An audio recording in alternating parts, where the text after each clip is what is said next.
Hello guys, welcome to baby dreamlands. আমরা যারা housewife তারা জীবনের একটা সময় কিংবা দিনের একটা সময় কিন্তু সকলেরই নিজেকে একটু একা মনে হয়।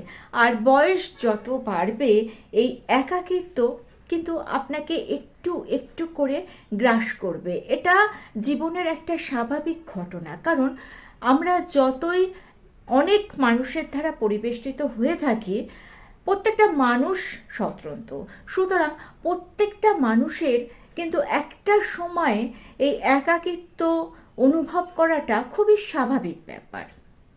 আগেকার দিনে কি হতো, আগেকার দিনে মানুষেরা, বিশেষ করে মেয়েরা, সকাল থেকে সন্ধ্যে পর্যন্ত রান্নাঘরেই থাকতো এবং রান্নাঘরেই নানা রকম গল্প গুজব করে তাদের দিন কেটে যেত। দেখুন, এখনকার সময় কিন্তু সেটা সম্ভব নয় আর কাম্যও নয়। মেয়ে মানেই তারা রান্নাঘরে সারাদিন কাটিয়ে গল্প গুজব করে কাটাবে, এটা কিন্তু আমরা কেউই এক্সপেক্ট করি না। তাহলে যেটা আমাদের করতে হবে সেটা হচ্ছে আমাদের আগে থেকে একটু সচেতন হতে হবে, অর্থাৎ আমরা যাতে সেই অবসাদে না ভুগি, মানসিক অবসাদটা এমন পর্যায়ে চলে না যায় যেখানে সেই অবসাদ থেকে নানান রকম শারীরিক সমস্যা তৈরি হয়। সেই ব্যবস্থাটা আমাদের একটু আগে থেকেই করে নিলে তাহলে এই সমস্যা আমাদের জীবনে আর আসবে না। আপনার মনকে ভালো রাখার দায়িত্ব কিন্তু আপনাকেই নিতে হবে। সেই জন্য কি করবেন, কিছুটা সময় একটু শরীরচর্চা করুন, একটু ঘাম ছড়িয়ে হাঁটুন। আপনি হাঁটতে হাঁটতে গান শুনতে পারেন। হাঁটলে কি হবে, হাঁটলে শারীরিক সমস্যা যেমন আপনার তৈরি হবে না, ঠিক সেরকমভাবে আপনার মন ফ্রেশ থাকবে। আর যেটা আপনার ভালো লাগে সেই কাজগুলো আপনি করুন। সেটা গান শোনা হতে পারে, রান্না করা হতে পারে, বাগান করা হতে পারে, ঘর গোছানো হতে পারে। যেটা আপনার ভালো লাগে সেই কাজগুলো আপনি একটু করুন। এই একা থাকাটা যদি আপনি একটু অভ্যাস করে নিতে পারেন তাহলে দেখবেন এর থেকে ভালো কিছু আর হয় না।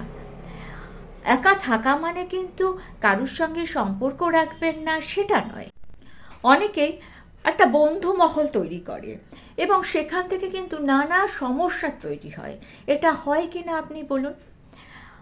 অনেক বন্ধু আছে যাদেরকে আমরা বন্ধু মনে করি, তারা কিন্তু অ্যাকচুয়ালি আমাদের বন্ধু নয়। কারণ ম্যাক্সিমাম মানুষের স্বভাবই কিন্তু সমালোচনা করা। আপনি যখনই তার চোখের পেছনে চলে গেলেন, আপনার অসাক্ষাতে আপনার সম্বন্ধে তারা সমালোচনা করছে। এরা কি বন্ধু হতে পারে কখনো? ম্যাক্সিমাম মানুষের মধ্যে এখন হিংসাটা এত বেশি বেড়ে গিয়েছে যে বন্ধুত্ব নামক শব্দটাই চলে গিয়েছে।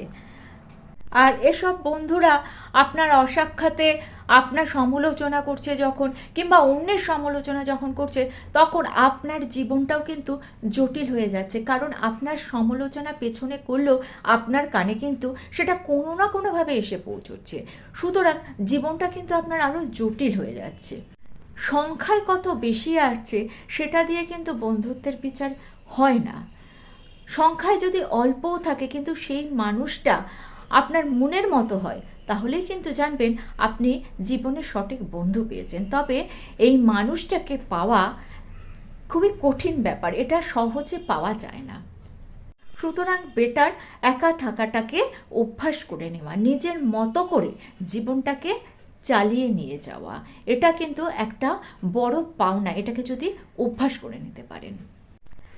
সবার কাছে ভালো হতে যাবেন না, কারণ এক জীবনে সবার কাছে ভালো হওয়া যায় না।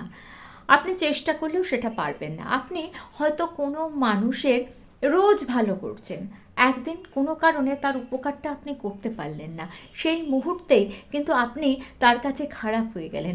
এই যে এতদিন ধরে আপনি তার ভালো করলেন, সেটা কিন্তু সম্পূর্ণভাবে সে একদিন উপকারটা না পেয়ে সে আগের ভালো করারগুলো, উপকারগুলোকে সে সম্পূর্ণ ভুলে যাবে। এটা মানুষের স্বভাব, আপনি শুধরাতে পারবেন না। তাই সবার কাছে ভালো হওয়ার চেষ্টা করবেন না, নিজে কিভাবে ভালো থাকবে সেটা আগে ভাবুন।